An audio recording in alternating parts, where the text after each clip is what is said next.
Nulle apologie du rodéo urbain, point de départ de ce thriller porte par une actrice novice, mais Rodéo sort mercredi au cinéma alors que cette pratique illégale de la moto à cause des tragédies s'était, sans oublier la polémique ni de propos de la réalisatrice. Début août, le rodéo urbain est revenu dans l'actualité avec, notamment, 2 jeunes enfants percutés et blessés dans le Val d'Oise.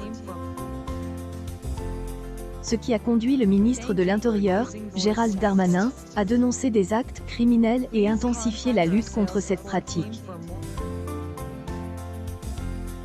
Le film français Rodéo, sans accent en référence au mot américain, est aussi escorte depuis sa projection à Cannes d'une polémique ni d'une déclaration de Lola Kivoron, réalisatrice de ce premier long métrage sélectionne dans la catégorie Un certain regard. Les accidents, ils sont souvent causés par les flics, qui prennent en chasse, qui poussent les riders vers la mort, l'achète-t-elle sur le média en ligne Konbini pendant le festival. Le rodéo est un bon sujet de divertissement pour en faire un film mais la réalité des victimes et des riverains est bien différente, lui a répondu le syndicat Alliance Police Nationale sur Twitter. Pendant que certains montaient les marches à Croisillon-Cannes et faisaient l'apologie des croisillons rodeos urbains, un enfant de 5 ans était hospitalisé à Croisillon-Pantin par ces délinquants de la route, à Rancherie-Fin et SCSI, autre syndicat de police.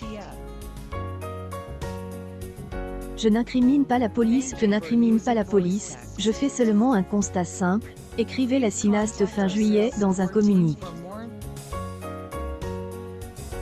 Oui, il y a des accidents, et je ne fais pas de généralité en les imputant exclusivement à la police. L'adverbe de temps souvent nuance le discours. Ce n'est pas parce que je précise cette réalité que je nie d'autres types d'accidents, des collisions, des piétons fauches, des chutes tragiques, etc., ajoutait encore la réalisatrice. La sortie en salle de Rodéo ravivera-t-elle les débats? Ce serait occulter un film qui vaut bien plus que l'odeur de soufre qui l'accompagne. Bitume, ici des motards qui squattent une portion de route désaffectée en Gironde pour réaliser des figures, n'est que la toile de fond inaugurale.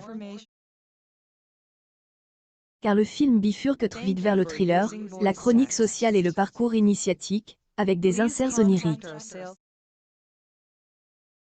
Suit le parcours de l'inconnu, personnage féminin fort, rarement vu à l'écran.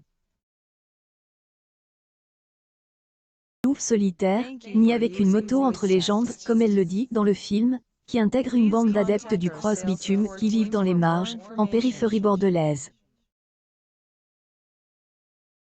Une femme qui affiche sa liberté, les petits larcins se donnent le pas au projet d'un casse ambitieux, voilà pour la partie polar.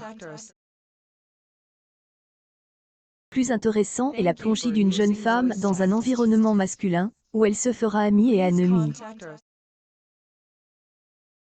Sans oublier une belle séquence de sororité. La révélation du film, c'est Julie Ledru, novice qui joue l'héroïne.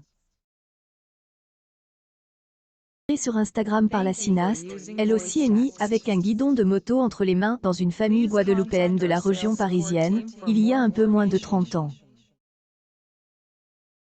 Précision. Comme dans le film, elle n'est pas adepte des figures acrobatiques mais préfère les pointes en solo sur des portions de bitume oubliées. Dès leur rencontre, les deux femmes ont trouvé la bonne carburation pour le personnage principal. J'étais une personne seule, un électron libre. Lola a su m'écouter, ce qui ne m'arrivait pas à ce moment, confiait à l'AFP Julie Ledru à Cannes. Julie Ledru, en se livrant à la réalisatrice, a fini par débloquer un script ébauche depuis 4 ans et s'est imposé comme une évidence. Super important de montrer une femme qui affiche sa liberté, sa posture, sa façon de parler et de s'imposer, pas forcément cordialement, décryptait encore Julie Ledru.